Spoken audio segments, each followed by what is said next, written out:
Good morning, students.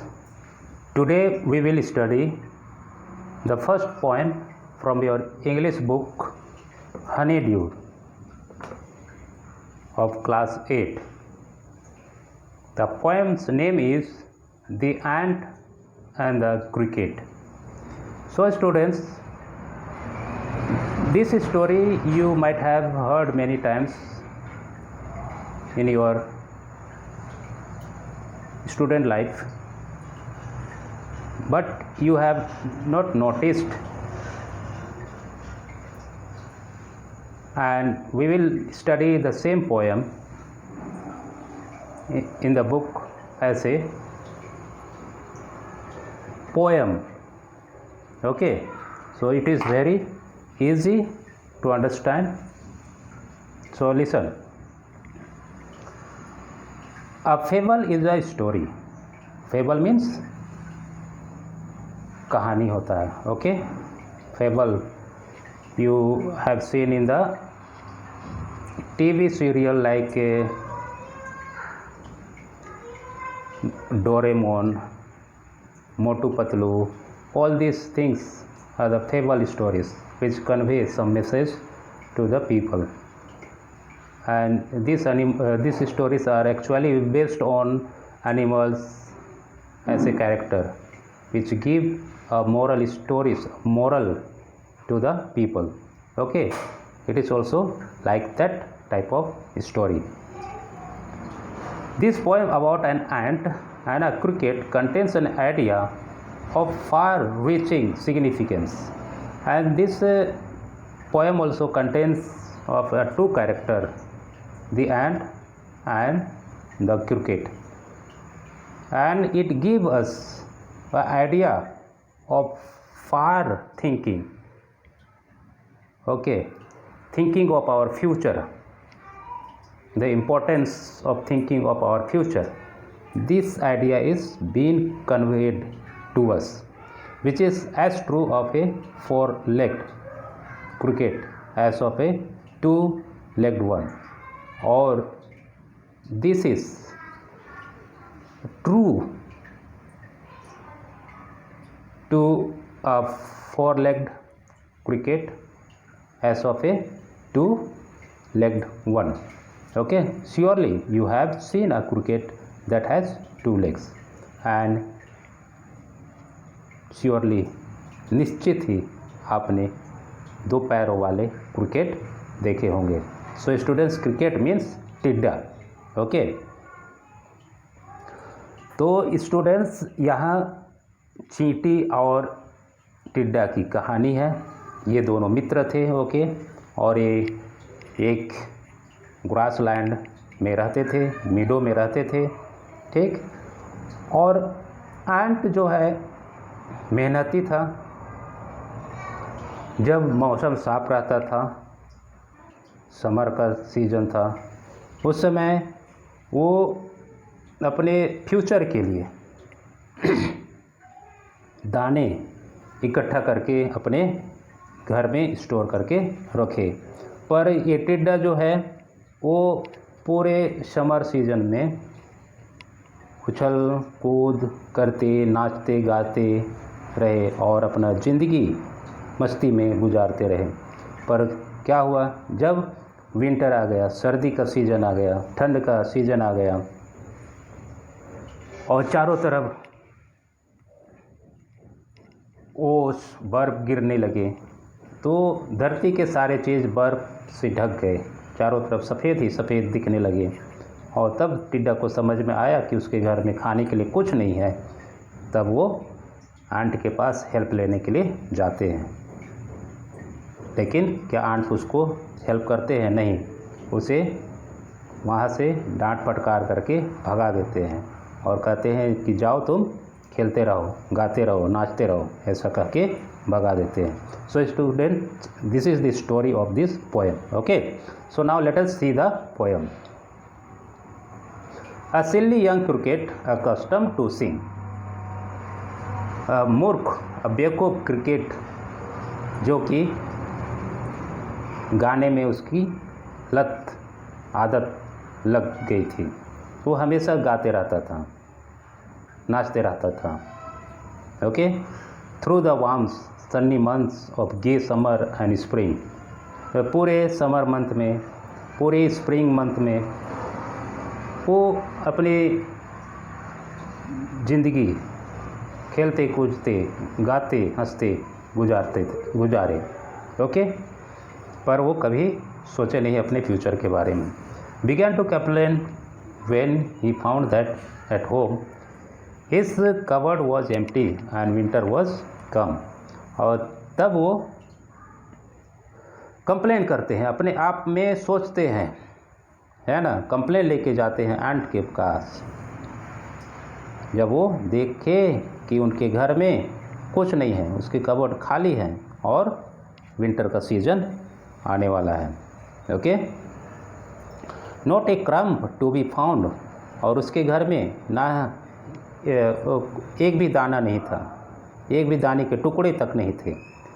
On the snow covered ground not a flower could be seen, not a leave on a tree. और जब ठंड आया तो चारों तरफ बर्फ़ गिरने लगी, धरती बर्फ़ से ढक गए, पेड़ों के पत्ते बर्फ़ से ढक गए, पौधों में जो फूल थे वो दिखाई देने नहीं लगे, तो वो भूखे रहने लगे। Okay, oh what will become says the cricket of me, तो वो अपने आप में सोचते हैं अब मेरे बारे में क्या होगा। At last by starving and famine made bold, और वो भूखे तड़पने लगे, भूखमरी उसको आंट के पास जाने के लिए बोल्ड बना देता है। Okay, and dripping with wet and all trembling with cold away he set off to miserly ant, और उस कड़कड़ाती हुई ठंड में अपने आप को गीले करते हुए अपना दुखदाई समस्या लेकर के इसके पास गए, एंट के पास। Okay, to see if to keep him alive he would grant, तो ये सोच करके गए कि एंट उसे कुछ मदद कर दे जीने के लिए, रहने के लिए। Okay, him shelter from rain and a mouthful of grain he wished only to borrow, he had repay it tomorrow. और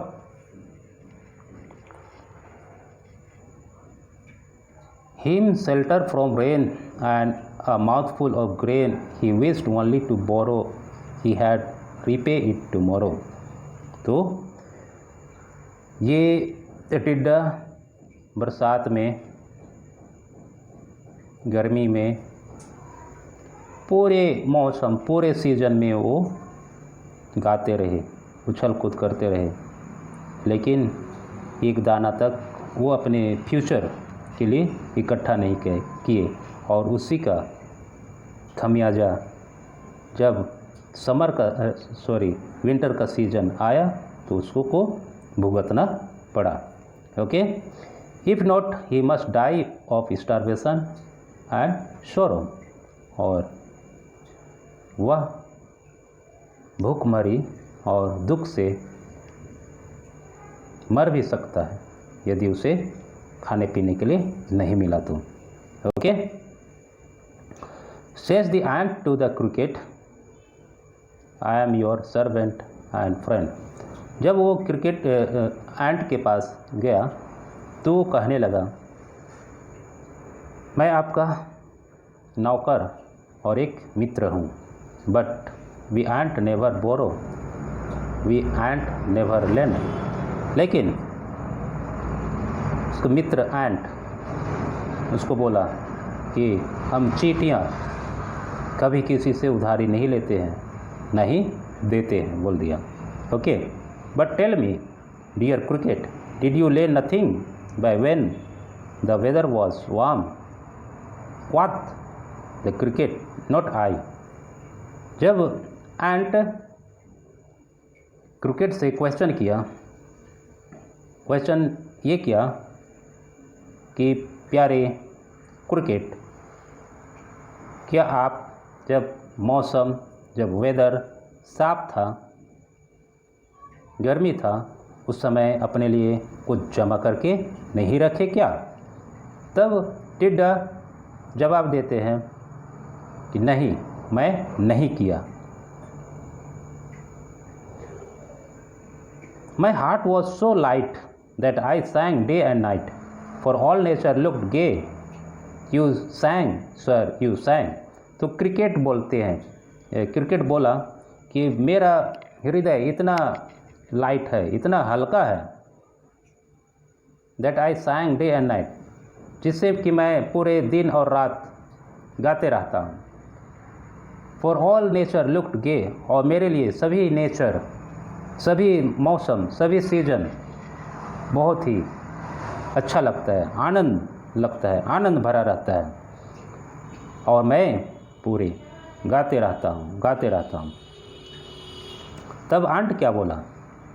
गो then, says the ant, and dance the winter away.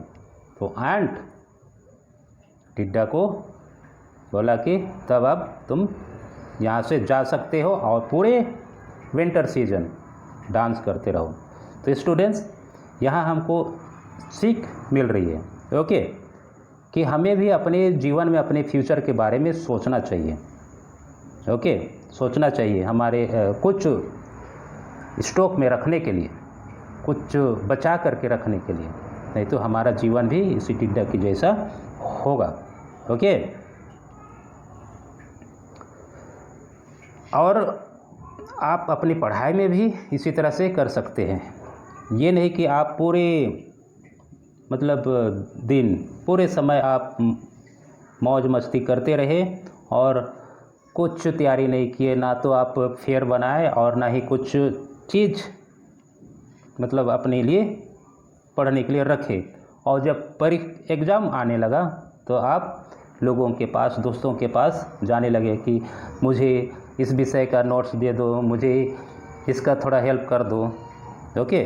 तो ये हमें सीखना है, ओके, एंड से हमें शिक्षा लेना है, okay. Thus ending he hastily lifted the wicket and out of the door turn the poor little cricket. और अंत में एंट टिड्डा को अपने घर से भगा दिया, दरवाज़ा के बाहर कर दिया, ओके, ठीक। नहीं तो हमें भी इसी तरह से जब हम किसी के पास अपने मतलब पढ़ाई को लेकर के हेल्प करने जाएंगे तो उस सामने वाले हमें भी इस तरह से कह सकते हैं। तो इसलिए अपने आप में हमें सतर्क रहना है और अपने आगे की लाइफ और आगे की पढ़ाई के बारे में सोचना है, ओके। नहीं तो इसी तरह से टिड्डे की तरह हमें भी भगा देंगे, okay. Folks call this a fable. I warrant it true. अब पॉक्स मतलब लोग कहते हैं कि ये कहानी है। I'll warrant it is true. और ये सत्य है। Some crickets have 4 legs. और कुछ टिड्डों के 4 लेग्स हैं और कुछ के 2 लेग्स हैं, ओके स्टूडेंट्स। और ये स्टोरी कहाँ से लिया गया है? एपोस फेबल्स, एपोस की कहानी से लिया गया है। So I hope students you understood the lesson and the moral of the story. So once again you read the poem after listening my video, okay. So thank you.